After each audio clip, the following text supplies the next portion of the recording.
Hi friends, இது Friday vlog. குவைத்தில் சூப்பராக குளிரெல்லாம் ஆரம்பிச்சிருச்சுங்க. குளிர் ஆரம்பிச்சதுலேருந்து வெளியில் எங்கேயுமே போகலை. ஸோ இந்த கிளைமேட்டை சூப்பராக என்ஜாய் பண்ணுறதுக்கு வெளியில் போகாமல் இருந்தால் எப்படி அப்படின்னு சொல்லிட்டு ஃப்ரைடே வெளியில் கிளம்பியாச்சு. ரொம்ப நாளாக வெளியில் போகாததுனால கொஞ்சம் லாங் ட்ரைவ் எங்கேயாவது போகலாமே அப்படின்னு சொல்லிட்டு வாஃப்ரா அப்படிங்கிற ஒரு ஏரியா இருக்குங்க, அங்கே தான் போனோம். இந்த இடத்துக்கு ரீச் ஆகிறதுக்கு கிட்டத்தட்ட ஒரு 1 hour ஆகிடுச்சுங்க. இங்கே வந்து ஒரு ஃபார்ம் ஹவுஸில் சும்மா டைம் ஸ்பெண்ட் பண்ணுற மாதிரி ஒரு பார்க் மாதிரி அரேஞ்ச் பண்ணியிருக்காங்க. பசங்களுக்கு இந்த மாதிரி 1-2 விளையாடுறதுக்கு. அப்புறம் இந்த இடம் பார்த்தீங்கன்னா மவுண்டைன் வியூ மாதிரி மேலே சின்னதாக ஒரு மவுண்டைன் மாதிரி ரெடி பண்ணியிருக்கிறாங்க. மேலே ஏறி ஃபுல்லாக வியூ வந்து சுற்றி பார்க்குற மாதிரி இதுவுமே ரொம்ப நல்லா இருந்தது. ஜஸ்ட்டு நல்லா காற்று வாங்கிட்டு ரிலாக்ஸாக ஒரு டேவை ஸ்பெண்ட் பண்ணுறதுக்கு இந்த இடத்துக்கு போகலாங்க. ஃபோட்டோஸ் எடுத்துக்கிட்டக்கும் நிறைய பிளேஸ் இருந்துச்சு. ரொம்ப சூப்பராக இருந்தது. ரொம்ப சின்னதாக தான் இருந்ததுங்க, ஆனால் மேலேருந்து பார்க்குறதுக்கு அந்த மவுண்டைன் வியூ மாதிரி நல்லா தான் இருந்தது. ஸோ எல்லாருமே மேலே ஏறி போய் பார்த்துட்டு வந்தோம். அப்புறம் உள்ளே வந்து பார்த்திங்கன்னா ஃபோட்டோஸ் எடுக்கிறதுக்கு நிறைய பிளேஸ் இருந்தது. அதே மாதிரி ரிவர் மாதிரி ஒன்று, ஆர்டிஃபிஷியல் ரிவர் வந்து ஒன்று செட் பண்ணியிருக்காங்க. அதில் வந்து போட்டிங்கெல்லாம் போகிறதுக்கு 2-3 போட்டெலாம் அங்கே வச்சுருக்காங்க. நம்ம விருப்பப்படுறவங்க போட்டிங்கும் போகலாம். ஜஸ்ட் அந்த கார்டன் அப்படியே சுற்றி வர மாதிரி. கார்டனாக ரொம்ப செடிகள் அப்படிலாம் இல்லைங்க, கொஞ்சம் கொஞ்சம் சின்ன சின்ன ஷாப்ஸ் எல்லாம் இருக்குது. சின்ன சின்ன ஃபுட் ஐட்டம்லாம் கிடைக்கும்னு நினைக்கிறேன். நாங்கள் காஃபி டீ எதுவுமே அங்கே வாங்கலைங்க. நாங்கள் ஆல்ரெடி காஃபி டீ எல்லாம் கொண்டு போயிருந்தோம். ஸோ இங்கே சுற்றிட்டு அப்படியே வந்து காஃபி டீ குடிச்சிக்கலாம் அப்படின்னு சொல்லிட்டு ஷாப்பிங் பண்ணுறதுக்குலாம் எதுவுமே இல்லைங்க. ஒரே ஒரு இடத்துல மட்டும் கொஞ்சமாக ட்ரெஸ் வச்சுருந்தாங்க. அதுக்கப்புறம் வந்து செடிகள் வந்து நிறையா வச்சுருந்தாங்க. அதே மாதிரி செடிகள் கொஞ்சம் வாங்கலாம்னு நினைக்கிறேன். அது கொஞ்சம் நிறையாவே இருந்தது. நல்லா ரிலாக்ஸாக இருந்ததுங்க அன்றைக்கி டேவே. எங்களுக்கு நல்ல ஒரு கிளைமேட் வந்து பார்த்திங்கன்னா கொஞ்சம் ஜில்லுன்னு தான் இருந்தது. பட் இந்த வெயிலில் அதில் அந்த ஜில்லுன்னு கிளைமேட்டை ரசிச்சுட்டே நடக்கிறதுக்கு சூப்பராக இருந்தது. உள்ளே நிறையா ஃபோட்டோ வீடியோஸ் எடுத்துக்கிட்டோம். அதுக்கே டைம் ஃபுல்லும் போயிடுச்சு. இந்த குளிரில் அப்படியே வெளியில் போகிறதுக்கு அதுக்கும் சூடாக ஏதாவது சாப்பிட்றதுக்கு சூப்பராக இருக்குமே அப்படிங்கிற மாதிரி ஃபீல் ஆச்சு. ஸோ வெளியில் வந்து நம்ம கொண்டு வந்து காஃபி டீயே குடிச்சிக்கலாம் அப்படின்னு சொல்லிட்டு அங்கே நாங்கள் எதுவுமே வாங்கலைங்க. அதேமாதிரி பசங்களுக்கு விளையாடுறதுமே ரொம்ப எக்ஸ்பென்சிவாக தான் இருந்தது. நாங்கள் பசங்களையுமே எதுலேயுமே விளையாட விடலை. அவுட்டரில் வந்து பைக்கெல்லாம் இருக்கும், இங்கே இந்த டெசர்ட் ஏரியாவில் போட்டு வச்சுருப்பாங்க. அதில் போய் நம்ம பண்ணிக்கலாம்டா, இங்கே வேண்டாம்னு சொல்லுவோம். பசங்களும் ஓகேன்னு சொல்லிட்டு வந்துட்டாங்க. அங்கங்கே வந்து பார்த்திங்கன்னா சோஃபா செட்ஸு அந்த மாதிரி ஸ்டோன் பெஞ்சஸ் இந்த மாதிரிலாம் போட்டு வச்சுருந்தாங்க. நம்ம எங்கேனாலும் உட்காந்து நல்லா ரிலாக்ஸ் பண்ணலாம் அப்படிங்கிற மாதிரி இருந்துச்சு. பட் நாங்கள் இந்த ஆர்டிஃபிஷியல் ரிவர்லாம் இருக்குது இல்லைங்களா, அதுக்கு சைடில் வந்து இந்த மாதிரி ரோடெலாம் இருந்துச்சு, பிரிட்ஜஸ்லாம் இருந்துச்சு. அப்படியே ரிலாக்ஸாக அங்கே எங்கேயும் நடந்துகிட்டே தான் இருந்தோம். என்னோடய ஹஸ்பண்ட், அம்மாவோட ஹஸ்பண்ட் இவங்கெல்லாம் முன்னாடி பசங்களை கூட்டிகிட்டு அவங்க இடத்துல போயிட்டே இருக்கிறாங்க. நாங்கள் பின்னாடி அங்கங்கே ஃபோட்டோஸ் எடுத்துகிட்டு இப்படிமா வந்துட்டு இருந்தோம். இங்கே நிறைய ஃபோட்டோஸ் வீடியோஸும் எடுத்தேங்க. அடுத்து ஒரு ஷார்ட்ஸில் ஒரு சாங் போட்டு போடலாம் அப்படின்னு சொல்லிட்டு வச்சுருக்கிறேன்.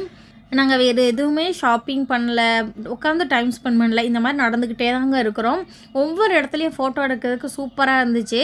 ஹஸ்பண்ட் அவங்களாம் ஃபோட்டோக்கெலாம் இன்ட்ரெஸ்ட் காட்ட மாட்டாங்க, அவங்க முன்னாடி போயிட்டாங்க. நாங்கள் அங்கங்கே நின்று ஃபோட்டோஸ்லாம் எடுத்துக்கிட்டு அப்படியே ரிலாக்ஸாக இருந்தோம். சூப்பராக இருந்துச்சு.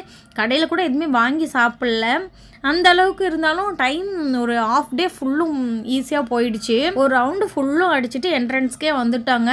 இதுக்கு மேலே இங்கே இருந்தோன்னா பசங்களுக்கும் போர் அடிச்சிடும், பசிக்கும் ஆரம்பிச்சிரும்னு சொல்லிட்டு கிளம்பலாம் அப்படின்ட்டு கிளம்பியாச்சு. ஸோ அதுக்கு முன்னாடி நாங்கள் கொண்டு வந்த காஃபி டீ எல்லாம் சுட சுட இந்த ஜில் கிளைமேட்டுக்கு குடிச்சிடலாம் அப்படின்னு சொல்லிட்டு எல்லாருமே காஃபி டீ எல்லாம் குடிச்சாச்சு. நல்லா 2 ஃப்ளாஸ்கில் கொதிக்க கொதிக்க தண்ணி கொண்டு வந்திருந்தோங்க. அது 2 நாள் ஆனாலும் அந்த ஃப்ளாஸ்கில் அப்படி சூடு இருக்கும். பால் டீ, பால் காஃபியெல்லாம் கொண்டு வர்றதே கிடையாது. எப்போதுமே வந்து பிளாக் டீ, பிளாக் காஃபி தான் இந்த மாதிரி வெளியில் கொண்டு வரும்போது ஒரு 2-3 டைம் குடிக்கிறனாலும் குடிச்சிருவோம். அந்தளவுக்கு தண்ணி எப்போதுமே கொண்டு வந்துடுவோம். ஸோ அதெல்லாம் குடிச்சிட்டு கொஞ்சம் வெளியில் வந்து பார்த்திங்கன்னா இந்த பைக் ரைடிங்லாம் இருந்தது. ஏன்னா உள்ளே வந்து ரொம்ப எக்ஸ்பென்சிவாக இருந்தது. அதனால் இந்த போகிற வழியில் இந்த மாதிரி நிறைய இடத்துல இருக்கும். ஸோ இதில் வாங்கி கொடுத்துட்டோம்னா பசங்க நல்லா என்ஜாய் பண்ணுவாங்கன்னு சொல்லிட்டு கொடுத்தாச்சு. செம்ம ஸ்பீடில் ஓட்டுறாங்கங்க. தரணிக்கு வந்து ட்ரிஃப்ட் அடிக்கணும்னு ரொம்ப ஆசை. உடனே ட்ரிஃப்ட் அடிக்கணும்னு ஒரே மண்ணை கிளப்பி விட்டு ஃபுல்லும் நல்லா என்ஜாய் பண்ணாங்க. ஒரு 1/2 hourக்கு வந்து 2 பைக் எடுத்திருந்தோம். 5 kg தாங்க. பட் அங்கே வந்து ஒருத்தருக்கே 5 kg அந்த மாதிரி இருந்துச்சு. ஸோ 2 பேரும் நல்லா என்ஜாய் பண்ணாங்க. எங்களுக்கு வந்து போர் அடிக்கிற மாதிரி இருந்துச்சு. நாங்கள் காரில் அப்படியே உட்காந்துட்டு வீடியோ எடுத்துகிட்டு அப்படி இருந்தோம். இந்த குளிர் ஸ்டார்ட் ஆயிடுச்சுனால இந்த பைக் ரைடுங்க வந்து எல்லா இடத்துலையுமே இருக்குங்க. அவுட்டரில் இந்த மாதிரி டெசர்ட் ஏரியாவில் எங்கே பார்த்தாலும் இந்த பைக் வச்சுட்டு ஆளுங்க இருப்பாங்க. நம்ம எவ்வளோ நேரம்னாலும் ஓட்டலாம். கொஞ்சம் சீப்பாக தான் இருக்கும், ரொம்ப காஸ்ட்லியெல்லாம் இருக்காது. ஸோ பசங்க நல்லா என்ஜாய் பண்ணாங்க. குளிர் டைம் வந்துடுச்சுனாலே சீக்கிரமாகவே இருட்டிடுங்க. அதே மாதிரி ஒரு 3-4 o'clock ஆகிடுச்சு. எல்லாருக்குமே நல்லா பசியும் வந்துருச்சு. ஸோ அப்படியே ஒரு மால் பக்கத்தில் இருக்குது, அந்த மாலுக்கு போயிடலாம். அங்கே போய் ஏதாவது ஃபுட்டெல்லாம் வாங்கி சாப்பிட்டுக்கலாம் அப்படின்னு சொல்லிட்டு அப்படியே மாலுக்கு போயிடாச்சு. அல்கைரான் அப்படிங்கிற மால் தான் இதுவும், அந்த சைடு தான் இருக்குதுங்க. இது எல்லாமே கொஞ்சம் தூரம் தான், நார்மல் டேஸில் போக முடியாது. இந்த மாதிரி ஒரு லாங் ட்ரைவ் போகும்போது போய்க்கலாம். நம்ம டெய்லி யூஸ்க்கு அந்த மாதிரி போயிட்டு வர்றதுன்னா இந்த மாதிரி இடத்துக்குலாம் போக முடியாதுங்க. ஸோ ஃபுல் டே அந்த மாதிரி நம்ம ஸ்பெண்ட் பண்ணலாம் அப்படின்னு சொல்லிட்டு போயாச்சு. அதனால் அந்த ஏரியாவிலே என்ன இருக்கோ சுற்றிட்டு வரலாம் அப்படின்னு சொல்லிட்டு இந்த மாலுக்கு போனோம். தேர்ஸ்டே நைட்டு வந்து என்னோடய ஒரு ஃப்ரெண்டு வந்திருந்தாங்க. எல்லாருக்குமே மட்டன் பிரியாணி போட்டிருந்தேன். ஸோ ரமா ஃபேமிலி, நான், அவங்க ஃப்ரெண்டு ஃபேமிலி எல்லாருமா சேர்ந்து சூப்பராக சாப்பிட்டாச்சு. ஸோ இன்றைக்கி வந்து நைஃப் சிக்கன் வாங்கி சாப்பிட்லாம் அப்படின்னு சொல்லிட்டு நைஃப் தான் ஆர்டர் பண்ணோம். நைஃபுங்கிறது வந்து KFC மாதிரியே இருக்குங்க, பட் சூப்பர் டேஸ்ட்டாக இருக்கும்.